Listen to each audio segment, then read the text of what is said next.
सुनी वैष्णव जी उपस्थित हैं। मैं मंत्री महोदय से अनुरोध करूंगा कि आप मीडिया को संबोधित करें। साथियों नमस्कार। आज कैबिनेट में ऐतिहासिक 3 फैसले लिए गए हैं जिसका दूरगामी प्रभाव देश के मिडिल क्लासेस के लिए, किसानों के लिए और पूरे लॉजिस्टिक सेक्टर के लिए रहेगा। सबसे पहला, आप अगर भारत के नक्शे में इमेजिन करो, हमारा जितना भी केरल साइड से, कर्नाटक साइड से रेलवे का ट्रैफिक नॉर्थ की तरफ जाता था, ईस्ट की तरफ जाता था, वो एक बहुत ही कंजेस्टेड सेक्शन के थ्रू पास होता था। जब से माननीय प्रधानमंत्री जी ने पीएम गतिशक्ति पोर्टल लॉन्च किया, देश में ट्रांसपोर्टेशन सेक्टर के लिए और बहुत सारे सेक्टर्स के लिए प्लानिंग का एक बहुत अच्छा टूल एक अवेलेबल मिला, एक ऐसी टेक्नोलॉजी मिली। तो जब इस टेक्नोलॉजी पे, इस पीएम गतिशक्ति पोर्टल पर Shyam steel flexi strong TMT बार, ये स्ट्रॉन्ग के साथ फ्लेक्सिबल भी है। आपदा मुसीबत कोई भी आए, ये घर को अटूट बनाए। जब टीएमटी फ्लेक्सी स्ट्रॉन्ग, तो घर रहे हमेशा के लिए स्ट्रॉन्ग। सारे नेटवर्क को एनालाइज करते हैं हम, तो ऐसे ऐसे एलिमेंट्स बीच में से निकलते हैं जहां पर हमको तुरंत फोकस करके काम करने की जरूरत है। ये एक ऐसा प्रोजेक्ट है आज जो आपके सामने है। आप देखोगे, यहाँ पर आप फोकस करो तो चेन्नई, एमजीआर चेन्नई लिखा हुआ है, राइट, एमजीआर चेन्नई। अब उसके पास में उससे पहले एक आता है काटपाड़ी। काटपाड़ी है ना वेल्लोर, वेल्लोर और काटपाड़ी आसपास हो गए। जितना भी साउथ के केरल से, कर्नाटक से ट्रैफिक आता था, उस ट्रैफिक को पहले एक कंजेस्टेड सेक्शन से गुजरना पड़ता था। और अगर काटपाड़ी से रेणीगुंटा यानी तिरुपति, ये लाइन को अगर डबल कर दें, इस लाइन को अगर डबल कर दें, तो एकदम लिटरली जैसे बाईपास सर्जरी के बाद में बॉडी ठीक से काम, एक हार्ट सर्जरी, एक नई आर्टरी बन जाती है, वैसा ही ये प्रोजेक्ट बहुत इंपॉर्टेंट प्रोजेक्ट है। और इसकी खासियत ये है कि छोटा प्रोजेक्ट होते हुए भी ये रेलवे के नेटवर्क में बड़ी एफिशिएंसी लाता है। तो ये प्रोजेक्ट आज माननीय प्रधानमंत्री जी ने अप्रूव किया। तिरुपति से काटपाड़ी की डबलिंग 1332 करोड़ रुपीस का प्रोजेक्ट है ये। आप इस एरिया में देखेंगे, ये स्टाइल का मामला है। रूपा frontline.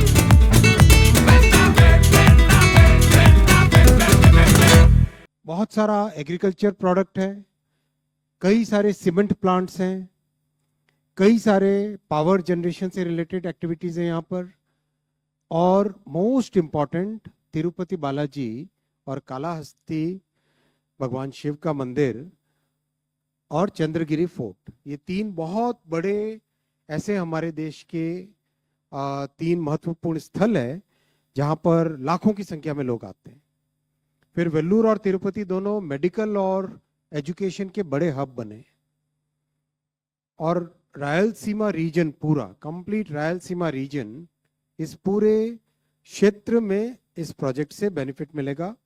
Electronics manufacturing, cement manufacturing, steel industries, इन सब का बेनिफिट मिलेगा। 2 डिस्ट्रिक्ट्स, आंध्रा की चित्तूर और तिरुपति, और तमिलनाडु में वेल्लूर, इन 3 डिस्ट्रिक्ट्स को डायरेक्ट इस प्रोजेक्ट का बेनिफिट मिलेगा।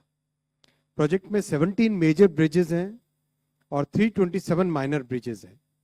7 फ्लाईओवर्स हैं, 30 अंडरपासेस हैं और 104 किलोमीटर की रूट लेंथ है। काफी सारा इस डबलिंग से बहुत सारा जो रोड पे जा रहा था ट्रैफिक, वो ट्रेन की, रेल की तरफ शिफ्ट होएगा। और शिफ्टिंग से करीब 20 crore kilogram carbon dioxide save करेंगे, जिससे करीब करीब 1 करोड़ पेड़ लगाने के बराबर ये कार्बन डाइऑक्साइड का सेविंग है। 1 करोड़ ट्रीज लगाने के बराबर ये कार्बन डाइऑक्साइड की सेविंग है। 4 करोड़ लीटर डीजल इससे बचेगा। और ट्रांसपोर्टेशन के मॉडल शिफ्ट से 450 करोड़ के आसपास साल के एवरी ईयर आफ्टर ईयर देश की लॉजिस्टिक्स कॉस्ट में कमी आएगी। मैं सेकंड बहुत इंपॉर्टेंट प्रोजेक्ट पे आता हूँ, जीरकपुर बाईपास। अगर आप चंडीगढ़ को ध्यान में दें तो चंडीगढ़ के पास में बहुत ही प्लान्ड वे में पंचकुला, मोहाली डिस्ट्रिक्ट में पंचकुला और जीरकपुर दो बड़े शहर बसाए गए हैं जो कि प्लान्ड सैटेलाइट टाउन्स हैं। जीरकपुर बेसिकली दो नेशनल हाईवेज के इंटरसेक्शन पर स्थित है। इन दोनों हाईवेज के इंटरसेक्शन पे होने के कारण जीरकपुर के अंदर से ट्रैफिक का हमेशा एक चैलेंज रहता है, ट्रैफिक कंजेशन रहता है। तो पूरे चंडीगढ़, जीरकपुर, पंचकुला को लेके एक रिंग रोड जैसा कॉन्सेप्ट बना है। उसका ये पहला प्रोजेक्ट है जो कि 6 लेन जीरकपुर बाईपास प्रोजेक्ट है। 1878 करोड़ रुपीस का है, करीब 19 किलोमीटर्स का है, 19.2 किलोमीटर्स, और इसको पीपीपी में हाइब्रिड एन्युइटी मोड पे बनाया जाएगा। इस प्रोजेक्ट का एक और बेनिफिट मिलेगा, हिमाचल का जो ट्रैफिक है उस ट्रैफिक को इमीडिएटली ये प्रोजेक्ट माने शहर के अंदर जाने के बजाय बाईपास से ही आप हिमाचल की तरफ जा सकते हो। बहुत ही इंपॉर्टेंट प्रोजेक्ट है। कंप्लीट इस एरिया का डीकंजेशन होगा, चंडीगढ़, जीरकपुर, पंचकुला का डीकंजेशन इससे होगा, और हाईली अर्बनाइज्ड एरियाज हैं, इसमें से पास होना आसान होगा। थर्ड, एक बहुत इंपॉर्टेंट आज फैसला लिया गया। आप जानते हैं कि सीरीज ऑफ डिसीजंस लिए गए हैं प्रधानमंत्री मोदी जी की इस हिस्टोरिक थर्ड टर्म में, जिसमें किसानों की जिंदगी में, किसानों के खेती करने के तरीके में एक मूल चूल, एक मेजर परिवर्तन आए, ट्रांसफॉर्मेशन आए। उसमें आज एक बहुत इंपॉर्टेंट स्कीम जो कि सब स्कीम है, पीएम कृषि सिंचाई योजना का सब स्कीम है, वो अप्रूव की गई है और ये पायलट प्रोजेक्ट्स हैं। इसमें आपने देखा होगा कि डैम से बड़ी कैनाल आती है, बड़ी कैनाल से छोटी कैनाल आती है, छोटी कैनाल आने के बाद में पानी जनरली कच्चे कैनाल, छोटे जो खेतों के अंदर जाने वाले होते हैं, उस तरह के कैनाल से, उस तरह के ड्रेन से पानी खेत के अंदर आता है। आप इमेजिन करो, एक ओपन कैनाल है, उसमें कितना पानी वेस्ट होगा। पानी जमीन में भी रिसेगा, इवेपोरेशन भी होगा, एक मेजर इनएफिशिएंटली यूज करने वाला एक मेथड उस तरह से बनता है। क्या इसमें टेक्नोलॉजी का उपयोग करके एफिशिएंसी लाई जा सकती है? ये प्रधानमंत्री जी ने, जब वे गुजरात के मुख्यमंत्री थे, तब माननीय मोदी जी ने कई तरह के इस तरह के प्रयोग सक्सेसफुली और बड़ी संख्या में गुजरात में किए थे। तो अब उसी एक्सपेरिमेंट को, उसी जो गुजरात में किए हुए काम को एक नेशनल लेवल पे ले जाने के लिए ये सब स्कीम बनी है। इसमें बेसिकली बड़ी कैनाल से खेत में ले जाने के लिए, इंस्टेड ऑफ यूजिंग कच्चे कैनाल, जो मैं आपको कुछ फोटोग्राफ्स दिखाता हूं,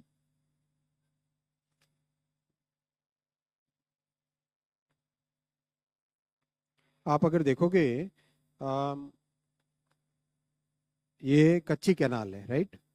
ये इस तरह की कच्ची कैनाल हम एक रूटीनली जो बनते हैं हमारे देश में, बड़ी कैनाल से छोटी कैनाल, छोटी कैनाल से फिर कच्चे कैनाल के अंदर लेके जाते हैं पानी को खेत के अंदर। अब उस कच्ची कैनाल से जो लॉस होता है पानी का, उस लॉस को प्रिवेंट करने के लिए बहुत ही एक अच्छा कॉन्सेप्ट लाए और इसके अच्छे पायलट प्रोजेक्ट्स हुए हैं। बेसिकली अगर आप देखोगे, ये कैनाल है, कैनाल के पास में एक पंप हाउस बनाया, कैनाल के पास में एक पंप हाउस बनाया, उस पंप हाउस से पानी पंप किया और pressurised pipe supply, pressurised pipe से पानी को खेत के हर हिस्से पे लेके गए और वहां पे माइक्रो इरिगेशन, वहां पर माइक्रो इरिगेशन, तो पानी तो बचेगा ही बचेगा, पर ड्रॉप मोर क्रॉप, पर ड्रॉप मोर क्रॉप आपको, किसानों को मिलेगा।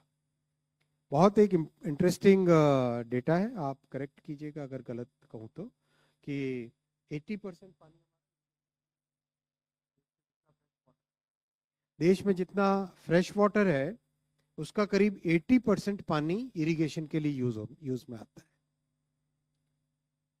आप मुझे अभी डिपार्टमेंट से बता रहे हैं।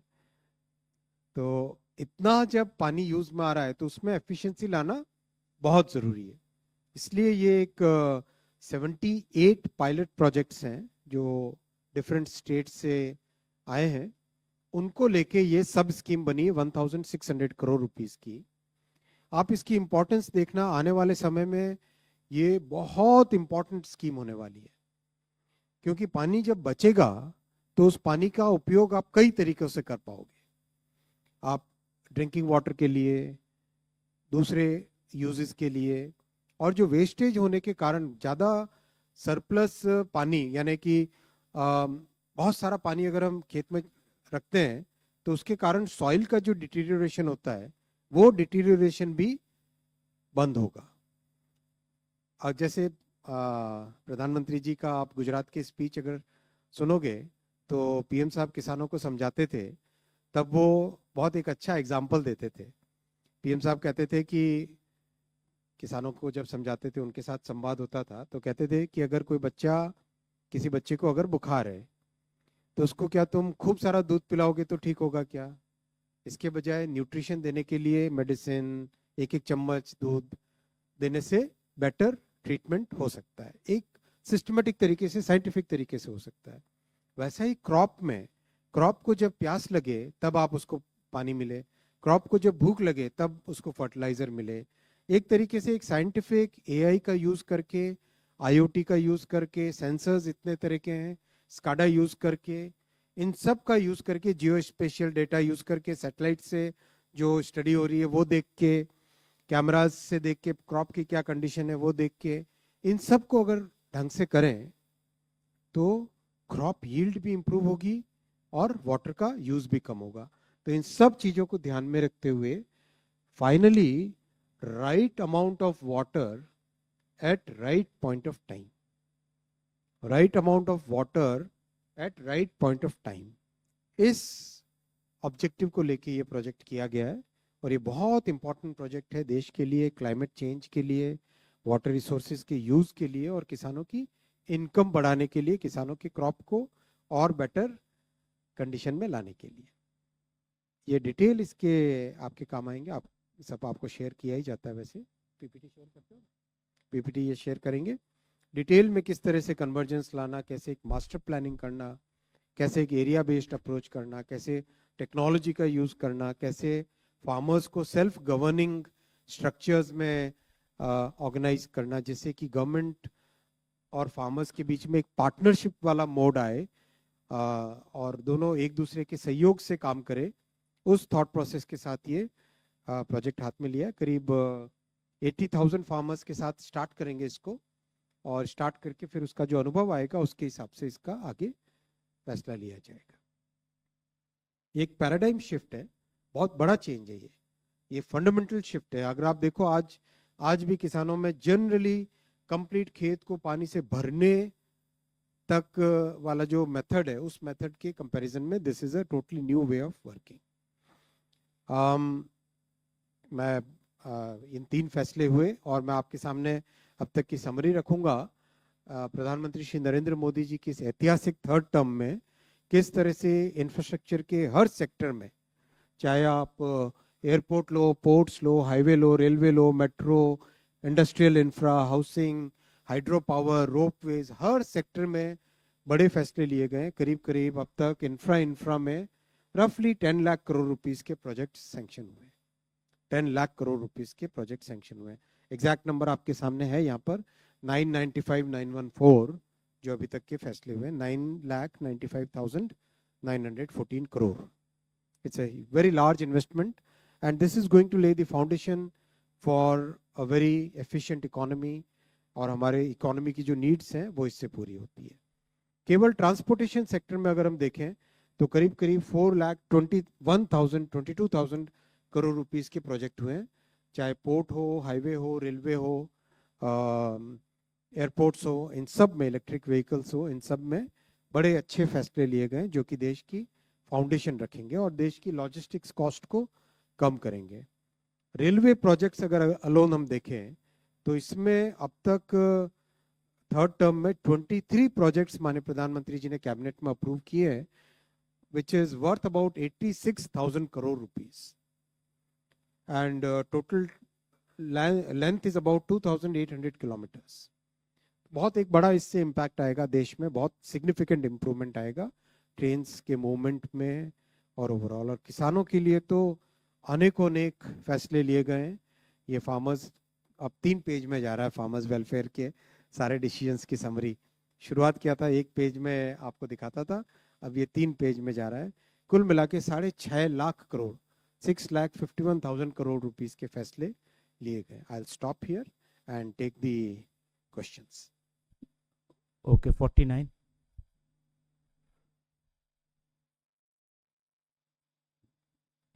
सर नमस्ते, सुजीत ठाकुर दैनिक भास्कर से।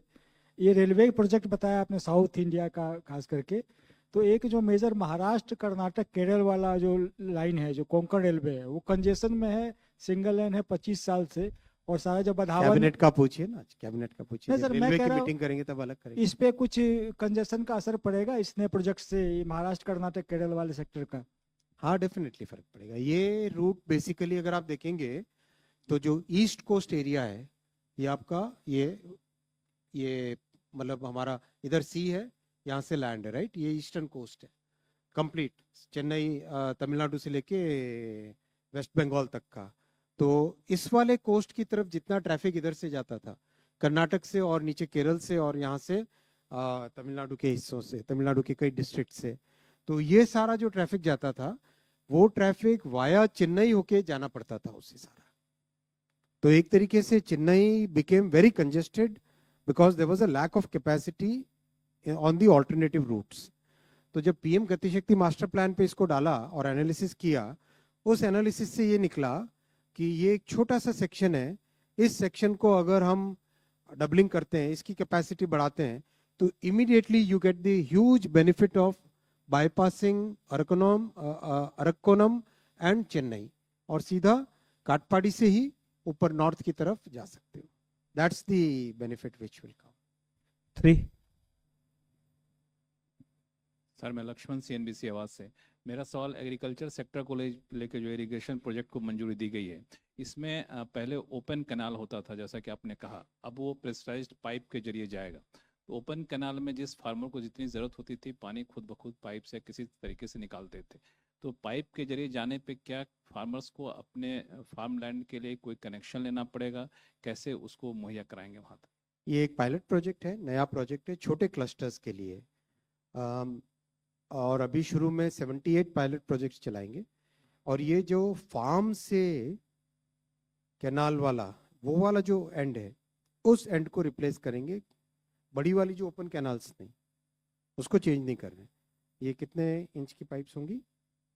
3 इंच वाली पाइप्स हैं। ये छोटी पाइप्स हैं जो कि बेसिकली कैनाल से सीधा फार्मर्स के जो प्लॉट पे ले जाना है पानी, उस वाले हिस्से के तो लिए। क्या फार्मर्स को कनेक्शन लेना पड़ेगा इसके लिए? ये पंपिंग वाला एक सिस्टम बनेगा। क्या कोई चार्ज देना पड़ेगा उसके लिए? वो तो स्कीम जब बनेगी फार्मर्स खुद डिसाइड करेंगे बहुत सारी चीजें। ये पंप हाउस एक बनेगा, ये पंप हाउस एक बनेगा।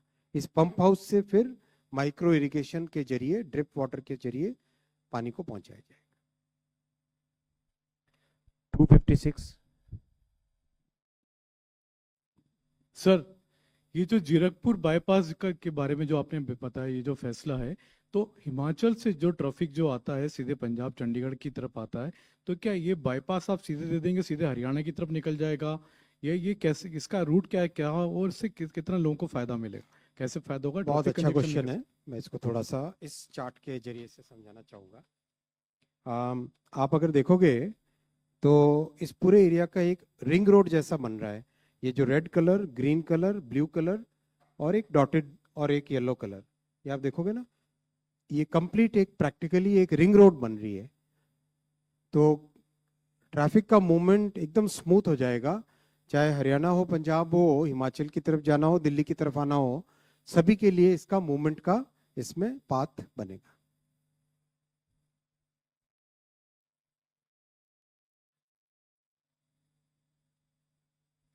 तो कैलकुलेशन आ जाएगा आपके पास। Sachin. No sir Santosh, but Navbharat times, ये लीजिए संतोष। ये जो सर आपने पायलट प्रोजेक्ट 78 आइडेंटिफाई किए हैं, तो इसके लिए सर क्या पॉइंट्स, मतलब हाउ यू आइडेंटिफाइड दिस 78 राज्य सरकारों के साथ मिलके and which are federal the, structure, अच्छा व्हिच आर द स्टेट्स, वो डिटेल आपको आ जाएगी, लिस्ट 78 बड़ी लिस्ट है पीपीटी पे। Right sir? 130,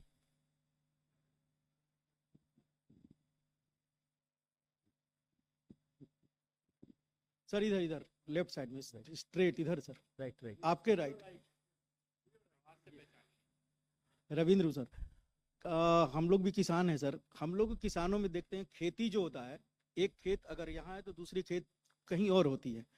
हमारा सीधा सवाल है कि सर ये 78 पायलट प्रोजेक्ट क्या धान वाले जहाँ प्रमुखता है वहाँ पर लगाए जाएंगे, गेहूं वाले लगाए जाएंगे, किन फसलों के लिए उपयुक्त आप मानते हैं या सरकार मानती है? और दूसरा, ये 80,000 जो किसान है इनका सिलेक्शन कैसे होगा? क्योंकि खेतों के बीच में डिफरेंस भी होगा और किसानों का भी अलग अलग दायरा है, अलग अलग कैटेगरी है, तो पूरे कंट्री में इसको कैसे आप अप्लाई करेंगे? बहुत अच्छा क्वेश्चन है। छोटे छोटे क्लस्टर बनाए जाएंगे, ये देखो छोटे छोटे क्लस्टर बनाए जाएंगे। अभी क्या होता है, कमांड एरिया मतलब बड़ा एरिया होता है, कई सारे गांव होते हैं, कई सारे उसमें कई बार तो 2-2, 3-3, 4-4 पंचायत को कमांड एरिया बनाते हैं। अब इसमें छोटे छोटे क्लस्टर बनेंगे, उस क्लस्टर के अंदर जितनी कवरेज होती है उन किसानों को इसमें शामिल किया जाएगा और उनके साथ बातचीत करके ही बनाए गए सारे प्रोजेक्ट। ये बेसिकली आपने नोटिस किया होगा, इसका जो एक मेजर पैराडाइम शिफ्ट है, आप इसका फर्स्ट पॉइंट देखो, मेजर जो एक पैराडाइम शिफ्ट है वो है community based efficient water distribution. Community based, लोगों को, किसानों को साथ लेकर, उनकी बात को समझकर, उनकी जरूरतों के हिसाब से कैसे हम चेंज एक लेके आए टेक्नोलॉजी का, वो इसमें ऑब्जेक्टिव है, वो बेनिफिट इस प्रोजेक्ट से मिले। किसान डिसाइड करेंगे ना। 37 this side. Sir, Prakash Vedashi from ET now. Could you please share the current status of railway line electrification? Cabinet की बात करो, वैसे करीब करीब 98% हो गया है, बहुत छोटे छोटे पैचेस अभी बाकी है जो कि इस साल के एंड तक कंप्लीट हो जाएंगे सारे। 63, 98 से थोड़ा ज़्यादा ही हुआ है, प्लस है। सर मैं तरुण शर्मा हूँ जी बिजनेस से। सर जो ये अपने किसानों के लिए जो योजना लेकर आए हैं, एक सेकेंड, एक छोटा सा प्रोटोकॉल करें अपन, एज फार एज पॉसिबल सामने वाली रोज में अगर बैठने का करें, और प्रोटोकॉल हमेशा ऐसा कर दे कि फर्स्ट रो से चालू करेंगे, फर्स्ट रो वालों को सबसे पहले अपॉर्चुनिटी मिलेगी, सेकंड रो वालों को बाद में, थर्ड रो को उसके बाद में, फोर्थ रो को उसके बाद में, ऐसा करें, है ना? और उसमें भी सेंटर वालों को सबसे ज्यादा, फिर लेफ्ट वालों को, फिर राइट वालों को। राइट को पहले, ऐसा डिमांड है तो राइट वालों को पहले देंगे, राइट या आधा कर लेंगे। सर आपका राइट, तेरा राइट और मेरा राइट में भी फर्क हो जाता है। Right of centre, centre of, ये प्रोटोकॉल रखते हैं अगली बार से ना। पर फोन नेटवर्क नहीं आता तो नेटवर्क का बूस्टर लगा देंगे। सर मैं तरुण हूँ जी बिजनेस से। सर जो आपने अभी command area development and water management का जो कैबिनेट ने अप्रूवल लिया है, sir water management basically sir state subject है, तो सर ये जो 1600 करोड़ है, ये जो इस प्रोजेक्ट के लिए पूरा सेंट्रली लगाएगा या स्टेट का भी पार्टिसिपेशन होगा? दोनों का पार्टिसिपेशन है और पूरा प्रोग्राम बनाए स्टेट के साथ मिलके, कंप्लीटली स्टेट के साथ मिलके बनाया है। कई सारे स्टेट्स ने इसमें बहुत इसमें इंटरेस्ट दिखाया है और उसका लाभ भी मिलेगा। देखो ये आपकी एकदम 100% बात सही है कि ये स्टेट बेस्ड ही होना चाहिए और स्टेट बेस्ड ही है।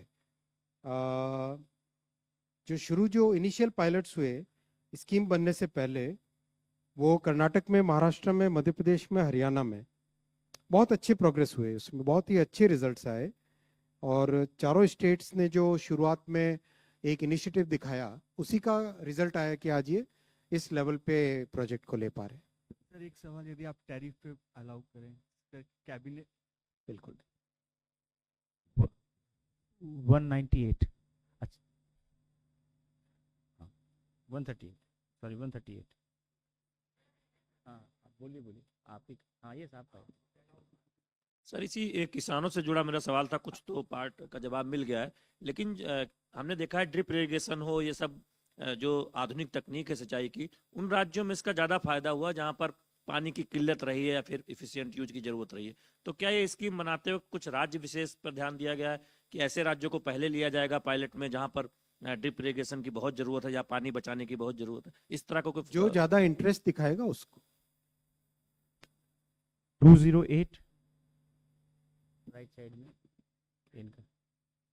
सर मैं आनंद कुमार सिंह हूँ न्यूज़ इंडिया से। सर मेरा सवाल ये था कि एक 6 लेन बाईपास का जो रोड था सर, उसकी टोटल कॉस्ट है 1878 और लगभग 19.2 किलोमीटर्स का ये पूरा पैच होगा। जो एवरेज निकालें तो 97 करोड़ पर किलोमीटर के हिसाब से।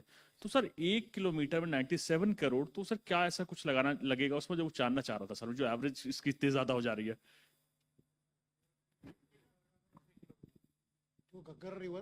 घग्गर रिवर से जो पोर्शन जा रहा है उसमें हमने एलिवेटेड किया हुआ है 6 लेन, तो उसके वजह से कॉस्ट हाई आ रही है इसकी। क्लियर। 227 चाहे कितनी तैयारी कर लो, सिलेबस से बाहर का एक क्वेश्चन तो आ ही जाता है। 227 ये इधर साइड उनके बाद है। मैं फोन अ फ्रेंड रखता हूँ हमेशा। Hi, to your left, sir. Left side, left To your left, sir. Yeah. Hi. Sir, just one question अपना on the परिचय दे explainer दीजिए। points. Sorry, Ashmit from CNBC मैं TV बता 18. देता हूँ, अश्मित है, ये लाइव नहीं है अभी। So one question I just needed to ask, आपने from the points that were displayed with respect to the farmers and this command center that is being proposed, there was an AI element in terms of AI being used for distribution of water. I just wanted to ask, one, if you can expand on that. Two, if there's an interplay with the AI mission where the applications are also underway, if there is any interplay. बहुत अच्छा, मैं आपको ये इसका एक example देना चाहूँगा। AI का उपयोग करने से आप एक्चुअल में कितना बेनिफिट कर सकते हो, उसके कई एग्जांपल्स देश भर में हो गए अभी, और दुनिया में कई जगह एग्जांपल्स हो गए। अपने देश में कुछ ऐसे एग्जांपल्स हैं जिसमें क्रॉप यील्ड प्रैक्टिकली डबल हो जाती है, fertiliser requirement 30% less, pesticide requirement 40% less by using proper AI. इसमें किस तरह से करना है, 4 बेसिक इनपुट्स आ रहे हैं डेटा के। पहला, डिफरेंट सेंसर्स, मिट्टी के पीएच के लिए, वाट मॉइस्चर कंटेंट के लिए, प्रेशर, टेम्परेचर, उस सबके सेंसर्स, उनका डेटा एक आ रहा है, राइट। सेकंड, कैमरा लेके जो क्रॉप की एक्चुअल विजुअल कंडीशन है, सूखा है, गीला है, ग्रीन है, येलो है, क्या कलर है उसका, वो second element. Third, climate data, जो सैटेलाइट बेस्ड डेटा हमको जो मिलता है, टेम्परेचर है, विंड स्पीड है, ये सारे।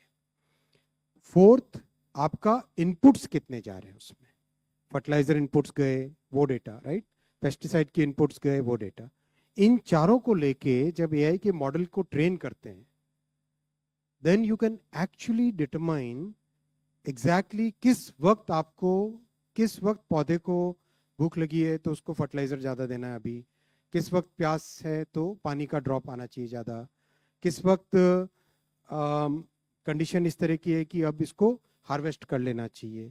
इस तरह के बहुत सारे अच्छे एग्जाम्पल्स देश में कई जगह हुए हैं। और वैसे भी आप जानते हो कि एआई मिशन के जो टॉप मोस्ट ऑब्जेक्टिव्स हैं उसमें एग्रीकल्चर है, हेल्थ केयर है और एजुकेशन है। ये 3 हमारे टॉप ऑब्जेक्टिव्स हैं जिसमें एआई मिशन के एप्लीकेशंस का यूज़ किया जा रहा है। So this is going to be a very major part of this entire programme. और ऑलरेडी आज डिस्कशन में भी काफ़ी इस पर चर्चा हुई थी, और अगले कुछ ही दिनों के बाद में वाटर रिसोर्सेज मिनिस्ट्री और माइटी मिनिस्ट्री दोनों ऑफिशियल्स मिलके इसका एक डिटेल्ड एक्शन प्लान भी तैयार करेंगे। और ऑब्जेक्टिव क्या रहेगा, ऑब्जेक्टिव ये रहेगा कि ये जो अलग अलग एआई एप्लीकेशंस बन रही हैं, तो जैसे यूपीआई बना, एक प्लेटफॉर्म बना, उस प्लेटफॉर्म पे कई लोग जुड़ गए, वैसा ही we will try to create a public platform by which the farmers can actually converse in their own language, अपनी मातृभाषा में बात कर सके किसान, और एक राइट सॉल्यूशन ला सके और अच्छा इसका रिजल्ट आएगा। 140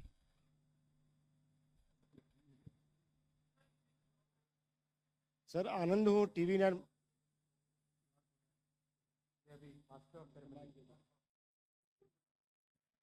सर आनंद हूँ टीवी 9 भारतवर्ष से। सर एक सवाल ये था कि जो ये पीएम कृषि सिंचाई योजना है, एक बार जब ये पायलट प्रोजेक्ट कंप्लीट हो जाता है तो क्या उसके बाद किसानों को उस पाइप का कनेक्शन लेना पड़ेगा जैसे हम घरों में पीने का पानी का कनेक्शन लेते हैं, या फिर क्या सिस्टम क्या रहेगा इसका?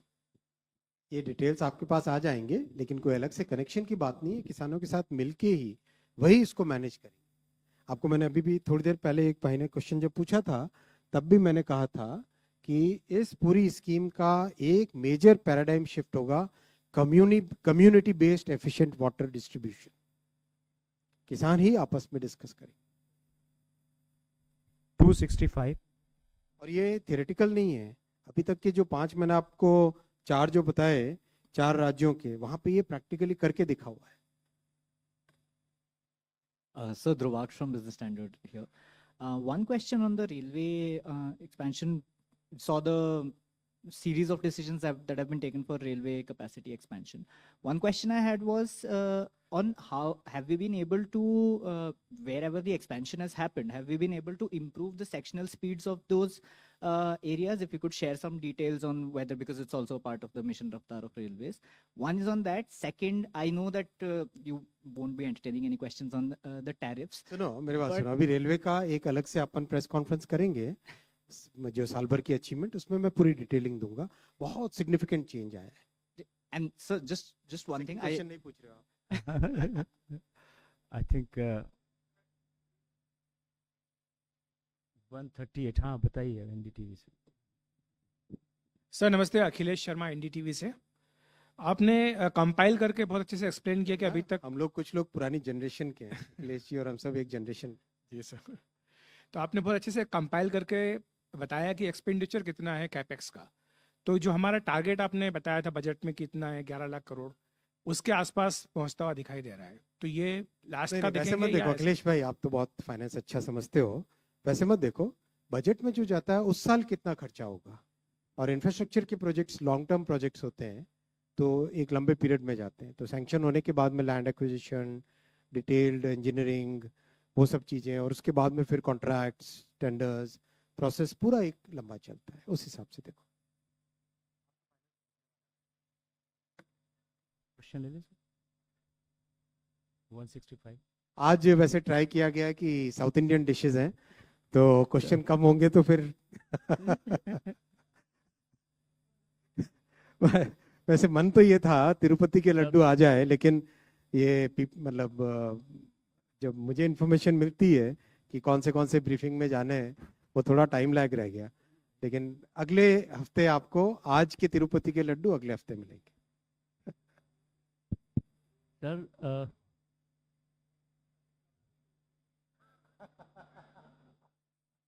सर ये जो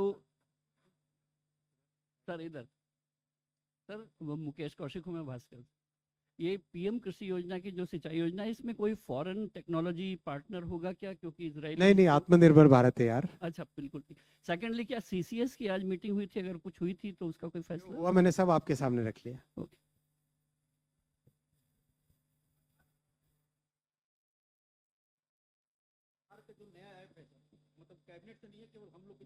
नहीं, मैंने आधार के सामने एक जो सबसे बड़ा टारगेट रखा है टीम के साथ, वो बहुत इंपॉर्टेंट पॉइंट ये है कि कैसे हम ऑथराइजेशन को मजबूत बनाएं, कैसे उसको एक्यूरेट करें। तो ऑथराइजेशन को एक्यूरेट करने के लिए biometric, which can either be fingerprint, iris और facial authorisation. Facial authorisation is the easiest, क्योंकि उसमें अपने खुद के मोबाइल फ़ोन को यूज़ करके आप ऑथराइजेशन कर सकते हो। इसीलिए करीब कुछ समय से चल रहा था ये प्रयास। वो ऐप कल रिलीज़ हुई है और अभी बीटा रिलीज़ हुआ उसका, और उसके बाद में फाइनल रिलीज़ हो जाएगी जल्दी। और उसका बैकअप भी बहुत बड़ा करना पड़ेगा, क्योंकि देश भर से जब ऑथराइजेशन होंगे मिलियंस ऑफ देम, तो they will all be hitting one server. तो उसका बैकअप सर्वर की capacity and all they are working out. तो within next few months that will become fully rolled out. दूसरा ये था कि डीपीडीपी एक्ट के साथ उसको हार्मोनाइज करना, आधार एक्ट को। ऑब्जेक्टिव क्या है? ऑब्जेक्टिव है कि जो एक गरीब माँ जिनको डिफरेंट काम के लिए अलग अलग जगह अलग अलग डेटा, अलग अलग कार्ड, अलग अलग आइडेंटिटी, वो सब ना करना पड़े। जो गरीब से गरीब व्यक्ति है ग्रामीण क्षेत्रों में, वंचित क्षेत्रों में, उन व्यक्तियों की लाइफ में कैसे एक पॉजिटिव इंप्रूवमेंट आए, उस ऑब्जेक्टिव को लेके लॉ बनाने के लिए आधार अथॉरिटी को रिक्वेस्ट किया है।